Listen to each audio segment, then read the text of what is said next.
Hi, this is Joe from JRX and this is the third video in the Bell 407 series, and we're going to speak about paint kits today. Paint kit comes as standard with the Bell 407 and it is located within the aircraft folders under paint kit. I've shown this a couple of times on the previous videos. They're extracted and they're currently in Photoshop format.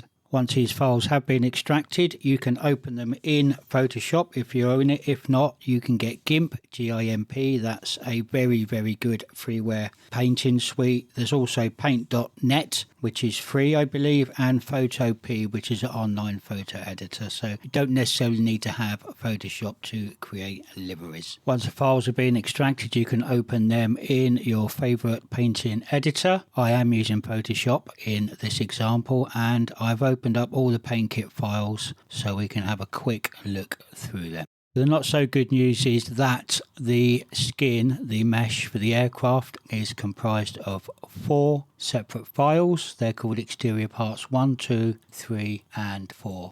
Unfortunately, you're going to have to paint these as individual layers and then save them to the livery folders. I'll talk about folders and folder structure a little bit later on. Within each of the 4 main files, I have broken them down into layers, and I've included, I think, all 20 of the liveries that I created for the aircraft, and I've separated them out from the parts that I call are required, such as lines, rivets, dirt and any other bits and pieces that's used to make up the aircraft, and these can be overlaid on top of anything that you create, or you can completely create your own aircraft parts. It's not a problem. Now, once you've created your liveries, you're going to need to save them into one of 2 formats. Now, X-Plane prefers the file format DDS, and PaintShop and definitely GIMP will have a DDS exporter for that. It must be in computer terms numerical value size, so 128, 5112, 256, 1024, 2048, or 4K. You can use 4096. All of the external textures for this aircraft are 4K. This is the Nvidia texture tools, which is free. You can download this. This is a plugin for Photoshop and you can use it to create DDS files. Just a point to note about within DDS, there are different formats and standards, and anything that does not have transparency in can be saved as BC1. And you'll note here that will drop the file size down to 11 megabyte, but still keeping the 4K dimensions. Anything that does have transparency needs to be the BC3 format, and you'll note there that the file size has almost doubled, but that's just the trade-off of having transparency in your texture files. You can also use the PNG format that will cover transparency, but for X-Plane the PNG format must be uncompressed, so don't choose any compression when you're saving with the PNG format. Just before we exit Photoshop, I'm just going to show you what's really included in the paint kit, because you can change more than just the external livery. We have the external aircraft files. You can change or create custom glass. You can change the seat covers. The aircraft ID plates I will come on to shortly. We'll just go through that in a little bit more depth. Pilot's clothing, the livery sheet. Again, this is something we're going to talk about a little bit more when we create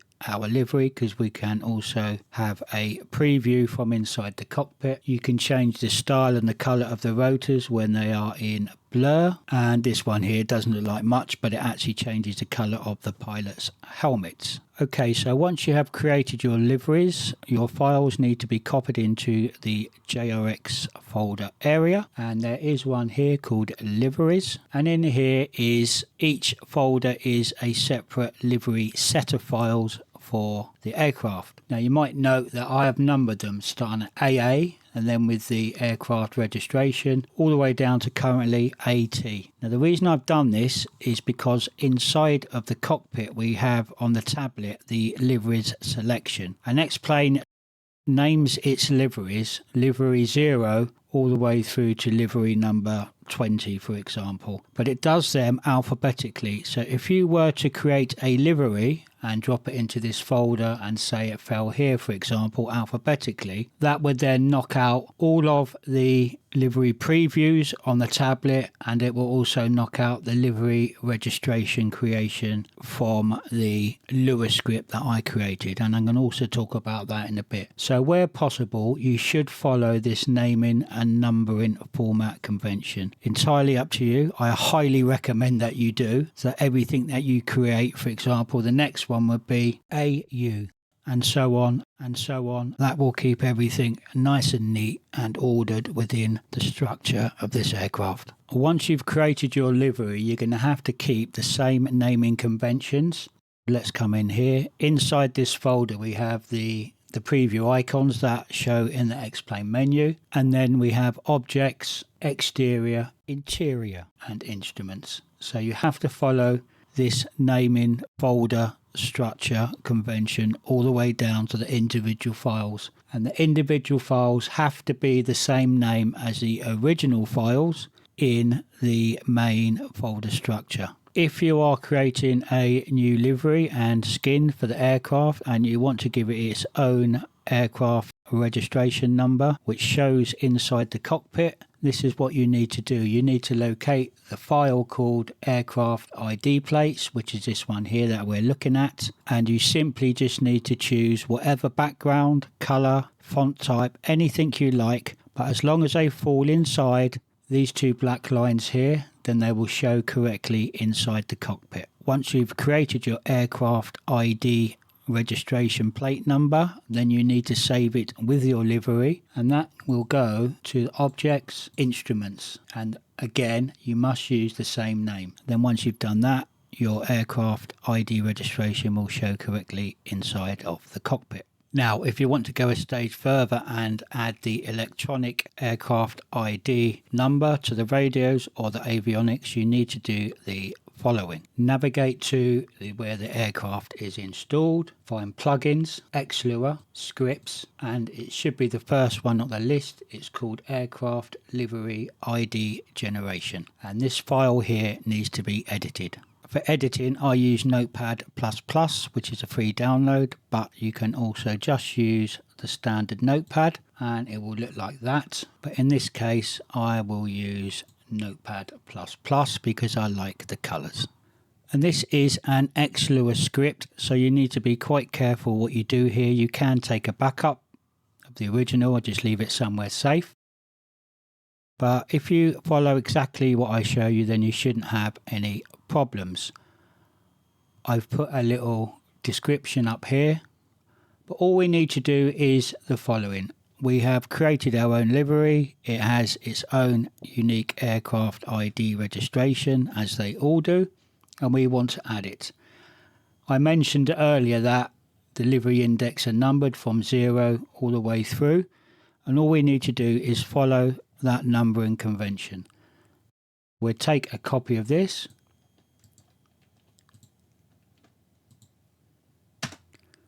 we'll paste that in. That now becomes number 21. Inside the quote marks, or in the green, this is where we're going to give the aircraft our number. So let's just say, for example, November 1, 2, 3, 4, 5. No problem. Now we need to move down the page and we're going to have to copy a block of text. And all we need to do is highlight end to if. Take a copy of that. Insert it below. And name 20 to 21. And that is it. We just need to check that's okay, and then we can hit save. And now when we go to livery 21, which will be your new creation, you will see the registration or anything that you wrote here appear on the radios. Once again, I highly recommend that you continue or follow the numbering format that I have started. If you do that, you're not going to have any problems with livery ID generation and the preview images that are shown inside of the aircraft.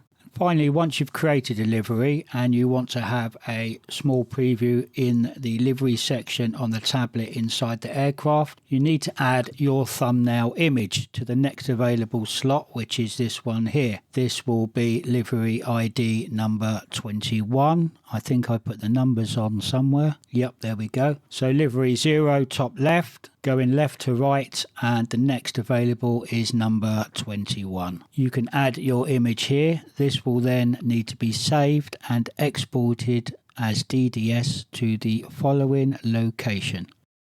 Browse back to the aircraft folder structure, and it's going to be Bell 407 Objects Interior, and the name of the file is Tablet Menu Livery Sheet.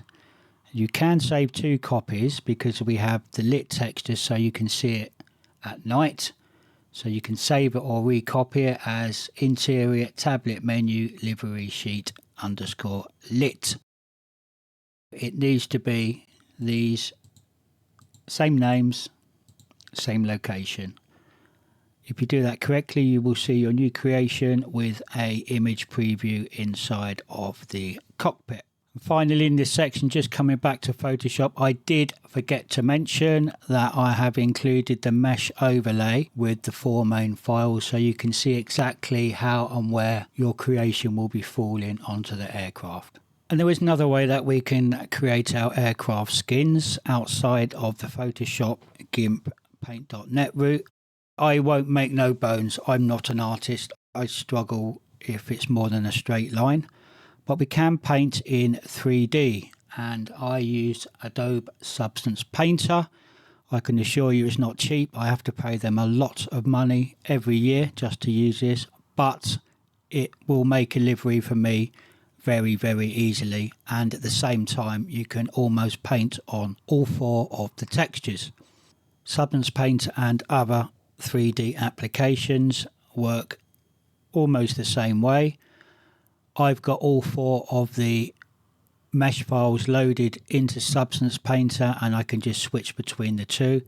That's how we can get all of our lines lined up, everything nice and straight. And it's just, for me, it's just so much easier to create liveries using this. Now, it's not cheap, but if you're a student, they will have options for students. Unfortunately, at my age, I would never get away with being a student, so I have to pay the full whack. But for me, it's a very, very useful tool for livery creation.